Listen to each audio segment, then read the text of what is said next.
In the pale light of dawn, Ouagadougou lay quiet beneath a sky painted with the first hues of promise and apprehension. The streets, still damp from the night's brief rain, glistened under the soft glow of street lamps. Political whispers had seeped through the city like an underground current. Rumors of dissatisfaction, of shifting allegiances within the military ranks. Ibrahim Traoré, captain of the elite Cobra Special Forces, stepped onto the balcony of his modest residence in the heart of the city. He had risen quickly through the ranks, his uniform fitting him like second skin, his disciplined posture betraying no hint of unrest. Yet in those early hours, his shoulders felt heavier than ever before. He inhaled the humid air, scented with dust and the green tang of newly sprouting grasses, and felt a restlessness stirring beneath his calm exterior. He turned, moving back inside, where the gentle hum of a generator indicated that the city still clung to its fragile order.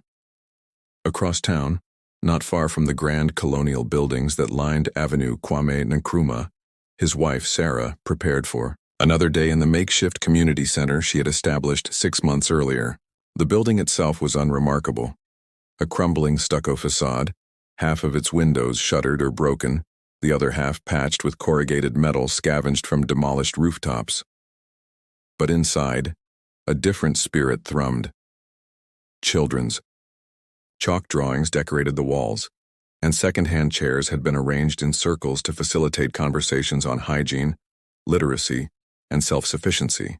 Sarah moved quietly between a battered wooden table and a low shelf of donated books, selecting a worn copy of a popular children's anthology. Her movements were deliberate and unhurried, the same grace she carried when she had first met Ibrahim in the dusty alleys of Bilboago. Though she had never sought recognition, local volunteers knew her simply as Madame Sarah. Now, as rumors of a coup swirled, she prepared to greet families who might have fled their villages, hoping to learn skills that could keep them safe. Ibrahim's footsteps echoed through the marble-faced corridors of the military headquarters as he made his way to the morning briefing. The grand edifice stood in stark contrast to the deteriorating neighborhoods he had grown up patrolling. Portraits of past presidents and generals hung like silent sentinels, their painted eyes following him down the halls.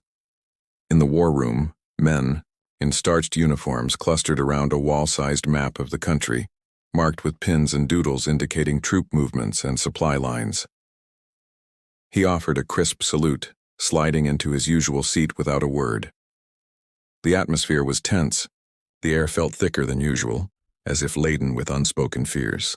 Lieutenant Da, his second-in-command, leaned forward, voice lowered. "Sir, reports from the Northern Front indicate dissension in the ranks. Colonel X is refusing orders. They say there's talk that leadership is out of touch with reality." Ibrahim closed his eyes briefly. "Keep me informed," he replied quietly, though his mind was already racing. Meanwhile, Sarah arrived at the community center's front courtyard just as a handful of women and children trickled in. The wooden door creaked on its hinges as she opened it, the sound echoing in the cool morning air. She offered each newcomer a soft smile, nodding in recognition as though she had known them for years, even when they were strangers. A young mother cradled a baby swaddled in faded fabric. The child's eyes, wide with curiosity, reflected both the innocence of youth and the hunger that had driven them here. Sarah placed a gentle hand on the woman's shoulder, ushering her inside. There was no fanfare or announcement, just a quiet understanding that she would help them however she could. In the corner, 2 volunteers waited to record names and distribute blankets. A sense of calm pervaded the space, as though the decrepit walls themselves recognized her presence as a sanctuary, however impermanent.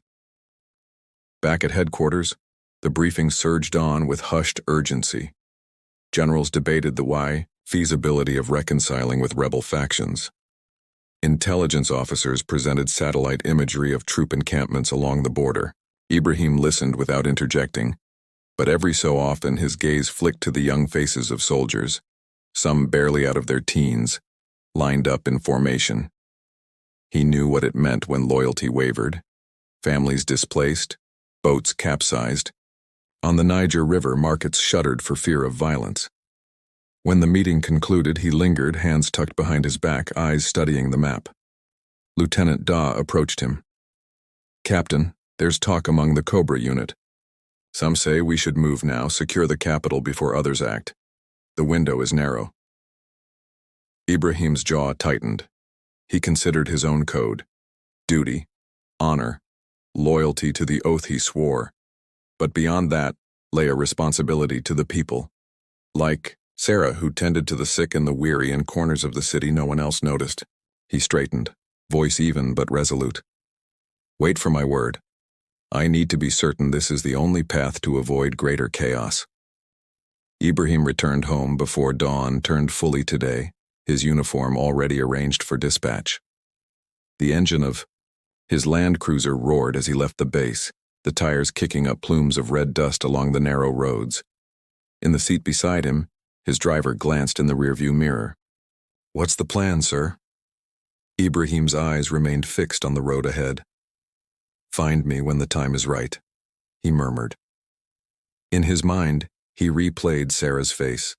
Soft eyes, calm demeanor, the quiet authority that set her apart. He wondered if she understood what was coming. It pained him to leave her unsecured, tending to her community projects as if nothing could shake the ground beneath them. At the community center, Sarah began the day's lessons with a group of teenage girls. Under the pattern of crackling fluorescent lights, she traced diagrams of herbal plants onto a dusty chalkboard explaining, without lecturing, the medicinal uses of neem and moringa. Her voice was gentle yet firm, carrying across the small room as the girls took notes, faces intent. These sessions had become a lifeline for many. She paused to answer questions about irrigation and crop rotation, weaving in advice about self-esteem and personal safety.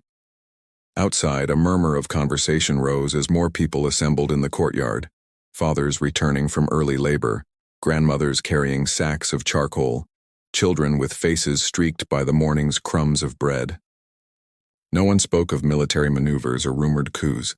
Here, practical wisdom took precedence over political fear. Late that afternoon, Ibrahim's vehicle arrived without warning, stirring the courtyard's tranquility. Sarah looked up as the tires ground to a halt in a swirl of dust. Her heart tightened when she saw him in uniform for the first time in weeks. He stepped out, removing his cap, running fingers through his short hair as though he sought to return to civilian anonymity. She greeted him with a steady nod, as though it were an everyday arrival instead of the portent of something monumental. Volunteers discreetly stepped aside, leaving the center of the courtyard clear. Ibrahim approached, his boots clicking on the uneven stones. He placed a hand lightly on her elbow. "We need to talk," he said, voice low enough that only she could hear. She inclined her head without alarm, curiosity flickering across her face. They sat beneath the shade of a fading bougainvillea in the center's small garden, shrubs and saplings she had planted by hand.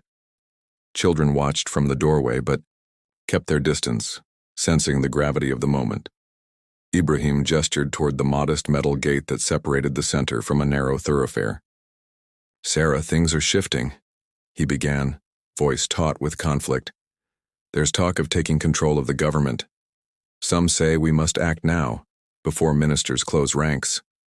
If we wait, the people will suffer more." Sarah met his gaze calmly, her brown eyes reflecting the last rays of afternoon sun. She had listened to his concerns before, never pressing with judgments but offering quiet perspective. Now, though she spoke no words, her silence invited him to voice his burdens. Ibrahim inhaled slowly, choosing carefully.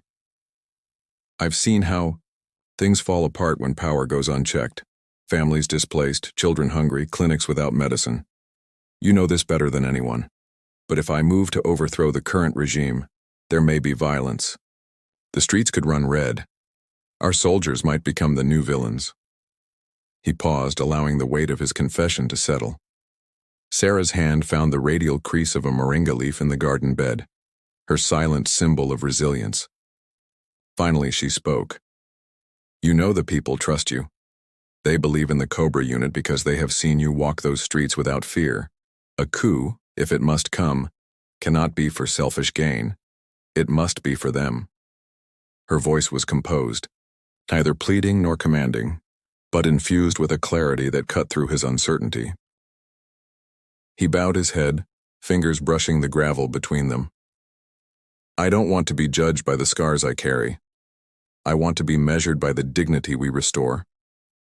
Sarah looked up, meeting his gaze without hesitation. Then remember, there are no quick fixes. A true change begins when leaders remember why they rose in the first place. The sun sank lower, casting elongated shadows across the courtyard.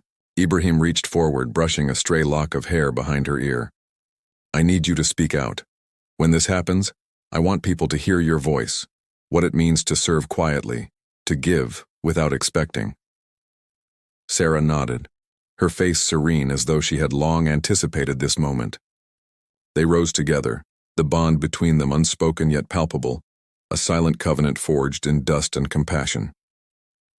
That night, in the hush of their home's small living room, Ibrahim and Sarah sat at a battered wooden table.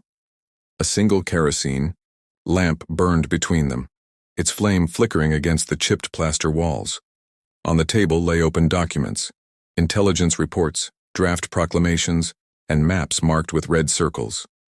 Ibrahim studied his reflection in the lamp's trembling glow, searching for the man he had been before ambition clouded his judgment. Sarah folded her hands in her lap, listening to his plans without interruption. He described the timing, the swift operation to seize key installations, secure the presidential palace, and broadcast a statement to the nation. He spoke of minimal force, of protecting civilians, of ensuring a peaceful transition, but his lines betrayed tension. His ideals wrestled with the necessary ruthlessness of a coup. Sarah waited patiently for him to finish.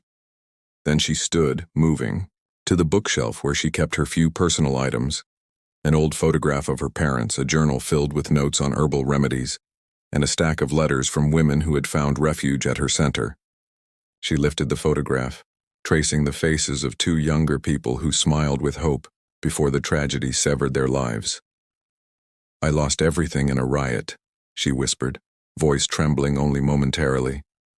But I never lost my purpose. When violence uproots a community, someone must remain to tend the wounds. She placed the photo gently back on the shelf. If you overthrow the government, the people will celebrate it first. But the aftermath, they will ask, who stays to heal them? Ibrahim exhaled, eyes fixed on the yellow journal. I will, he said. When this is done, I will. Sarah's gaze softened. Then remember the ones who cannot speak for themselves. Let your first act be not of power, but of service. At dawn, 2 mornings later, when the sky had not yet brightened, Ibrahim and a handful of trusted officers moved into action. Cobra units slipped through back alleys, blackened boots muffled against the cracked pavement. In the capital's outskirts, radio towers were seized before their signals could broadcast alarm. Soldiers loyal to him secured the presidential guardhouse. With minimal resistance, few had expected their captain to turn against those in power. By mid-morning, radio frequencies crackled to life with an announcement. Ibrahim Traoré, acting head of state, addresses the nation. His voice, calm yet resolute, echoed through crude loudspeakers across Ouagadougou. In it, he spoke of corruption, of the need for accountability, of restoring dignity to the people. He announced a transitional council, pledges to hold free elections, and the dissolution of certain departments. What went unsaid was as telling as what he declared: the absence of grandiose promises, the refusal to demean those he overthrew.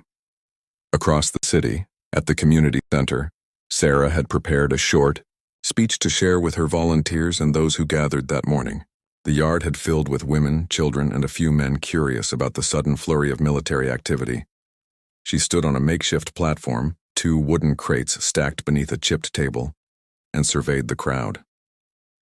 When Ibrahim's voice crackled from a borrowed transistor radio, she let the words wash over her. People shifted, stunned by the news, some cheering quietly, others looking unsure. Sarah stepped forward, raising her hand for silence. The abrupt hush was charged with expectation. She spoke softly. Today there is new leadership in our country. I ask you to remember that leadership is not a uniform or a title. It is this: bread shared without shame, medicine given without asking for thanks, dignity returned to those who lost it. Her gaze met that of a pale-faced boy clutching a ragged doll. If Captain Traoré's goal is the people, let us hold him accountable in every act we commit, from how we treat our neighbors to how we rebuild our villages. Journalists soon descended on the center, smartphones and cameras pointed in Sarah's direction. They had anticipated an official press conference, but none expected to find the military commander's wife at a humble shelter. They asked her if she endorsed the coup, if she believed Ibrahim would keep his promises, and whether the change in power would truly benefit ordinary citizens. Sarah replied with the same measured compassion she offered to every visitor. I do not condone violence, nor do I seek glory. I speak only as someone who has seen suffering in every corner of this city. If the new leadership chooses to serve with empathy, then perhaps the country may heal. But if power corrupts again, we will not be silent. Her voice, steady and unadorned, carried conviction. Reporters scribbled notes furiously, capturing every pause, every inflection. Within hours, clips of her words were broadcast on national television, overlaid on images of soldiers patrolling the streets and citizens tentatively emerging from their homes. In the aftermath of the coup, Ouagadougou teetered between relief and trepidation. Markets reopened, but only half-heartedly. Children returned to schools that still bore bullet-scarred walls. Elders congregated at mosques and churches to pray for stability. Ibrahim assumed de facto control, working with a transitional council composed of senior officers, technocrats, and a handful of civil society activists. He held weekly briefings where policy proposals were drafted on scrap paper and debated under flickering fluorescents. Yet, for all his military authority, it was Sarah's influence that resonated quietly. He found himself referencing her words during discussions about preserving community dignity, ensuring that displaced families were rehoused humanely, prioritizing mobile clinics over grand palaces. Fellow officers noticed the shift. Some whispered, Traoré is no longer the soldier he once was. Others, more cynical, suspected Sarah of having undue sway over decisions that should remain purely strategic. Meanwhile, Sarah continued her work at the community center and expanded her efforts. With modest funds redirected from seized luxury goods, champagne bottles from ousted officials, fine carpets hoarded in government warehouses, she renovated an adjacent building into a makeshift clinic. Nurses arrived from other provinces, drawn by her reputation for compassion. She negotiated with local laborers to erect an open-air classroom where girls could learn to read and sew. Boys attended workshops on basic mechanics and farming techniques. The center became a beacon of hope, not because of any official endorsement, but because it remained an anchor of continuity amidst upheaval. Sarah never flaunted her connection to the new regime. She refused extra rations reserved for families of high-ranking officers. Instead, she continued to share potluck meals with mothers who brought what little they had: a handful of rice, a smuggled yam. 6 months into the transitional period, Sarah agreed to record a radio segment specifically addressing the coup's impact on women. Every Sunday evening, her voice drifted across the airwaves in a program called Echoes of Renewal. The first episode opened with the gentle notes of a kora, then Sarah's calm tone. When the dust settles, we realize that power is not an emblem. It is a responsibility. If your neighbor lost a father to violence, it is not enough to offer condolences.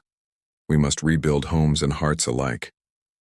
She invited callers to share stories. A woman who lost her livelihood when her stall was burned.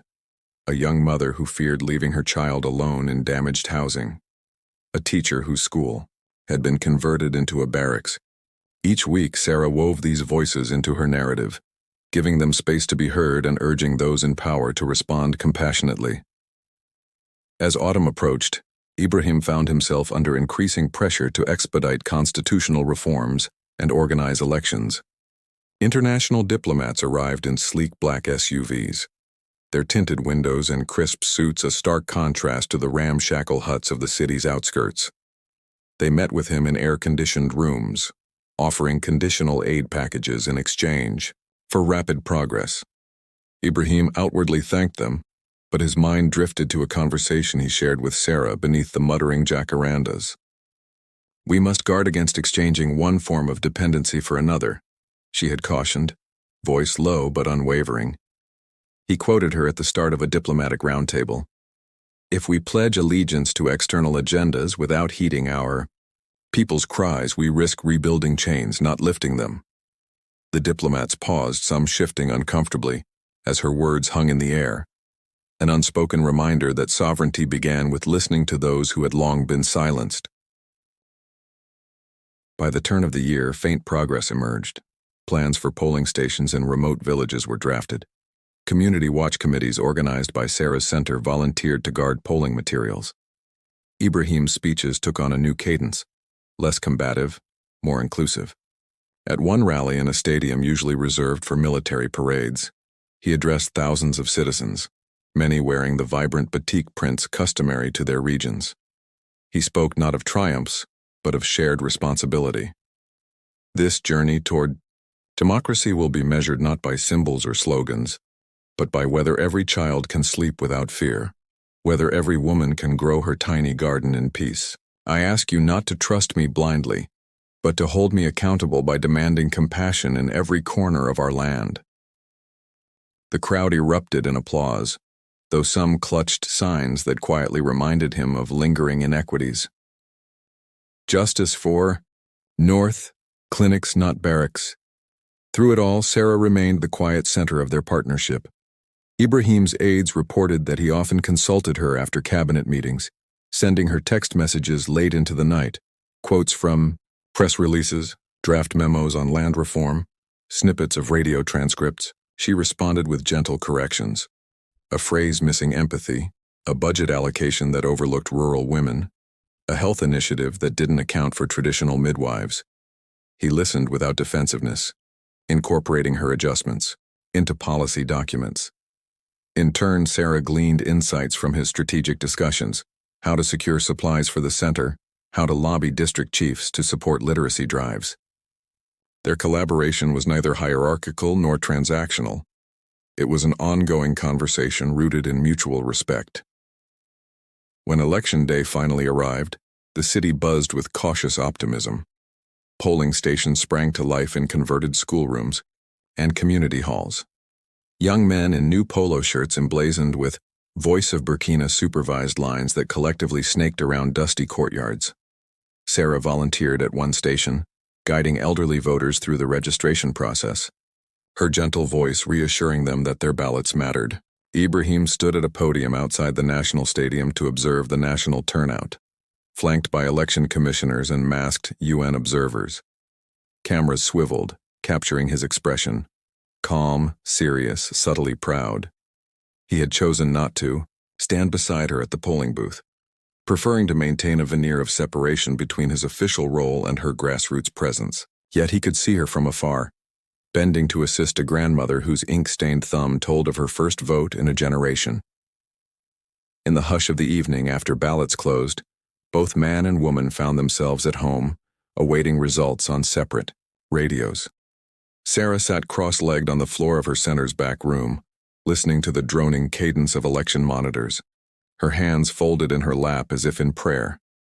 She knew that a new president, whether a civilian or another military leader, would shape the future, but she also understood that the real transformation would depend on people like those she served. When the announcement finally crackled through, Ibrahim Traoré had won a seat on the Transitional Council's advisory board, not as head of state but as a representative of the Cobra unit. Her shoulders relaxed. He sent a single text. "Thank you for everything." Sarah read it, then typed back, "The only thanks is to those who raised their voices tonight." Weeks later, the dust settled into a new normal. Ibrahim transitioned into a formal role within the Ministry of Defense, overseeing peace and reconciliation efforts between regions historically at odds. His face appeared on posters announcing communal dialogues, towns hall meetings, and disarmament exercises. Sarah's community center by now had inspired 2 additional centers in neighboring districts. She traveled occasionally, without fanfare, to inaugurate new classrooms or launch mobile clinics, always returning to the same modest home they shared near the military compound. Their marriage, solemnized quietly months earlier, remained cloaked from the public eye. Few knew that the Madame Sarah who appeared on radio segments was the same woman who sat at dinner with Ibrahim each night, sipping tea from chipped ceramic cups and discussing nothing more consequential than the neighbor's stray goat or a dream of returning to her childhood village. One humid evening, as monsoon clouds gathered on the horizon, Ibrahim and Sarah walked side by side along the path leading to the Ministry of Social Affairs, where Sarah had agreed to guest lecture on community rebuilding. They moved without urgency, the soles of their shoes soft against the sand-colored pavement. Dust clung to the hem of Sarah's skirt, and Ibrahim's uniform jacket remained draped over his arm. She paused to touch the trunk of a baobab sapling, planted by volunteers earlier that week. "I planted this for you," she said quietly, voice thick with emotion. "So you remember that strength grows where people nourish it." Ibrahim knelt to brush his fingertips across the rough bark. Above them, vultures circled in the dimming light, a reminder of both mortality and resilience. He looked up at her, eyes reflecting both gratitude and revelation. "You have taught me that power is not taken, it is given back." Inside the lecture hall, students, mostly young women and a few men, eagerly scribbled notes as Sarah spoke. She described the principles guiding the new transitional policies: indigenous knowledge in medicine, women's rights in land ownership, youth engagement in local governance. Her tone was firm but gentle, each sentence measured to build bridges rather than walls. A student raised her hand. "Madam Sarah, how do we ensure that this progress remains after our leaders change again?" Sarah paused thoughtfully, then replied, "Change is not a moment. It is a process we embed in our shared values. We teach our children to value compassion over fear, and we remind our neighbors that dignity is not a gift. It is our birthright. If we hold that conviction, no leader, however fleeting, can erase it." The hall fell silent, then erupted in muted applause that quickly subsided out of respect. Later that night, while the city exhaled beneath rain-soaked roofs, Ibrahim and Sarah sat at their table again, reviewing the day. He had convened a meeting of regional governors, each presenting data on refugee resettlement. She spoke of her lectures, the students whom she saw as the future custodians of social harmony. They shared a bowl of rice and grilled fish, their conversation drifting from policy to small matters: the leaking faucet in the bathroom, the neighbor's cow that wandered into their courtyard, the next community festival. In these moments, they were no longer a commander and an activist, but two souls who had chosen to remain tethered to mercy. By mid-2024, Sarah's influence extended beyond radio waves. International NGOs sought her input, inviting her to speak at conferences on grassroots empowerment and women's leadership. She always insisted on making the trip by bus, preferring to walk through the roads and markets of other countries rather than be whisked away in diplomatic limousines. Ibrahim respected her choice, accompanying her only on occasion, aware that her genuineness would be compromised by pomp. When she returned, she brought back seeds, heirloom grains from Sierra Leone, medicinal roots from Mali, and a small clay flask of honey from Ethiopia. She distributed them at the center, teaching women how to diversify crops and revive trade networks. Ibrahim noticed how a single seed could spark hope in parched soil. It became his own metaphor for change in the corridors of power. It was during one of those international visits that Sarah agreed to grant an exclusive interview to a prominent West African news outlet. The headline read, "Ibrahim Traoré's wife speaks out, the untold story behind the coup." Reporters asked about her role, whether she had urged her husband to move against the former regime, what she felt in those decisive moments, and how she balanced personal risk with moral conviction. Sitting on a low wicker chair in her living room, away from cameras and lights, Sarah spoke softly but unflinchingly. "I did not pull the trigger on any weapons. I guided him, yes, by reminding him that each decision would ripple through countless lives. The untold story is not about secret cabals or hidden agendas. It is about how one woman's unwavering belief in human dignity became a compass for a man weighed down by the burden of command. If the coup was necessary, it was because those in power had forgotten why they led. I only reminded him. 3. Interviewer pressed. Many speculate that your influence extended beyond advice, that you were actively shaping strategies, that you held secret meetings with rebel leaders or diaspora networks. Sarah leaned forward, eyes steady.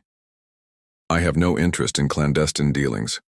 My work was simple, to keep him anchored to the people.